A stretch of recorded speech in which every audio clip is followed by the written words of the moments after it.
রোশনাই ধারাবাহিকে দেখেছিলাম রোশনাইকে নিয়ে গুরুজি অনুষ্ঠানের জায়গায় চলে গেছেন। গুরুজিকে যেতে হয়েছে বিশেষ কারণে বাইরে।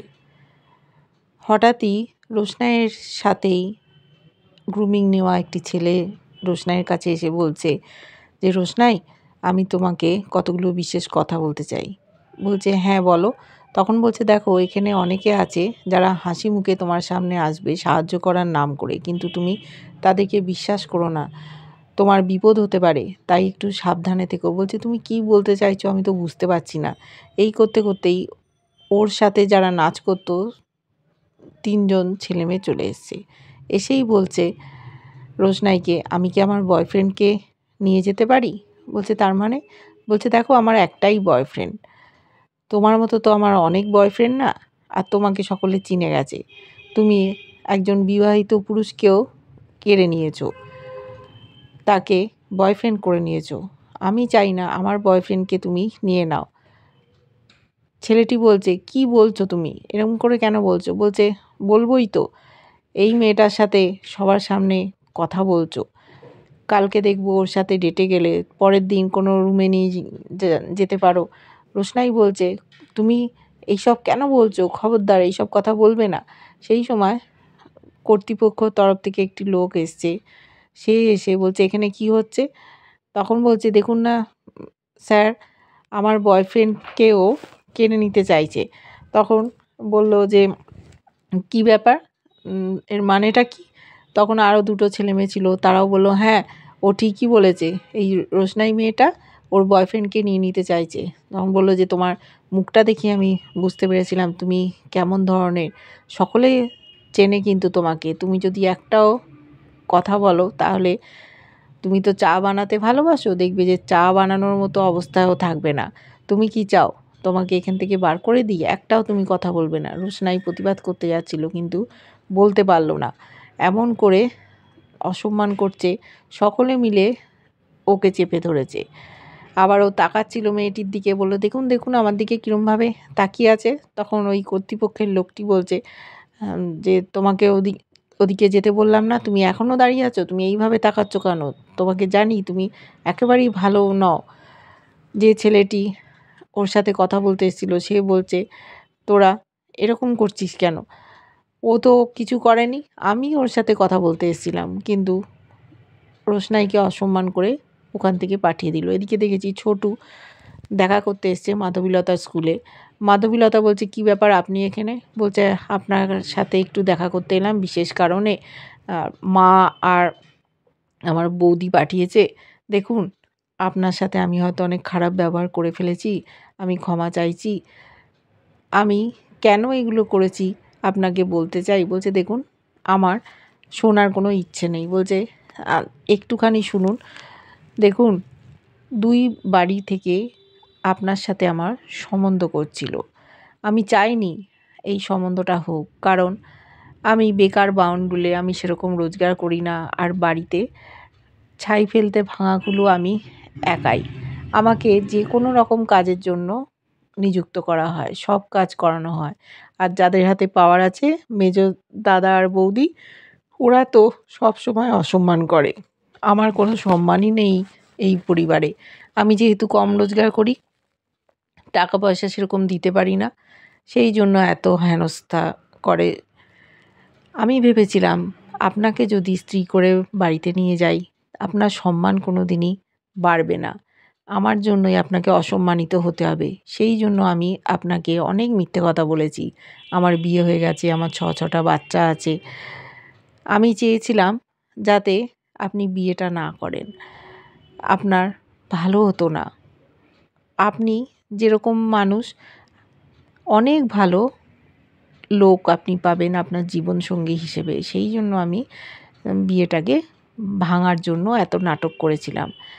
আমার অপরাধটা ক্ষমা করে দেবেন। তখন মাধবীলতা বলছে, আপনি ভাবলেন কী করে যে আপনাকে আমি বিয়ে করব? বলছে, সেটাই তো স্বাভাবিক, আপনি কেন আমাকে বিয়ে করবেন? আপনি যদি রাজি হতেন সেটাই অস্বাভাবিক লাগতো। বলল, দেখুন আমি এতটাও খারাপ মানুষ নই, আমি অবস্থার পরিপাকে আপনাকে এই সব কথা বলতে বাধ্য হয়েছিলাম, আপনার ভালোর জন্যই বলেছিলাম। বলেছে একদিন আপনি আমাদের বাড়িতে আসুন। বলল, না আমি যাব না। বলল, আপনার কি শরীরটা খারাপ? দেখে মনে হচ্ছে শরীরটা ভালো নেই।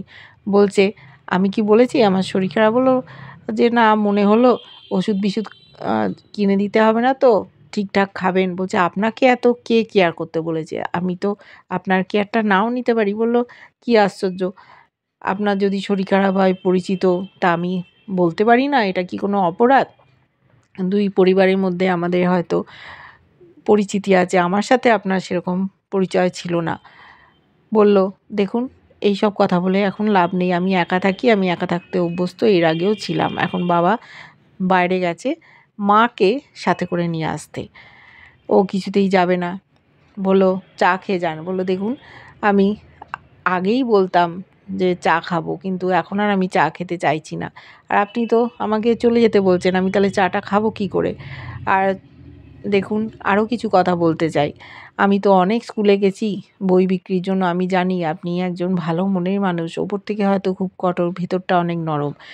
আপনি আমাকে সাহায্য করার জন্য অনেক বইয়ের অর্ডার দিয়েছিলেন, যেগুলো অন্য স্কুল থেকে আমি পাইনি।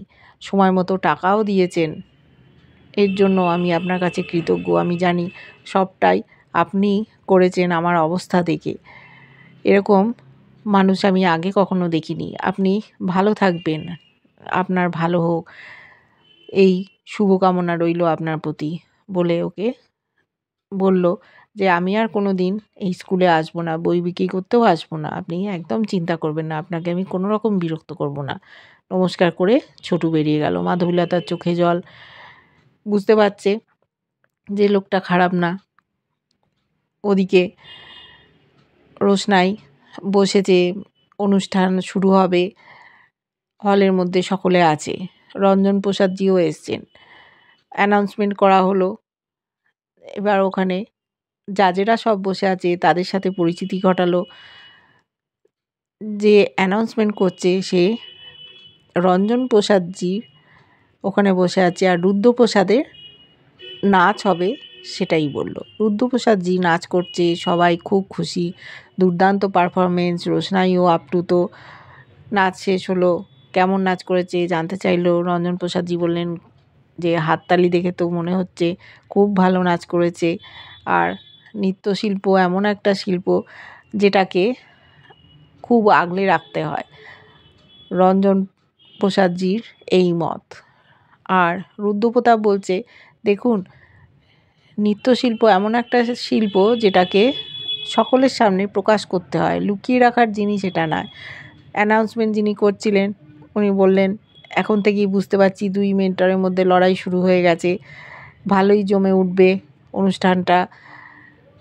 জানতে চাইলো রুদ্রপ্রসাদের কাছে, আপনি কি বলতে পারবেন যে এই যে ছেলেমেয়েরা পার্টিসিপেট করছে এদের মধ্যে কার হাতে মুকুট যাবে, কে প্রাইজ পাবে, একজনই উইনার হবে?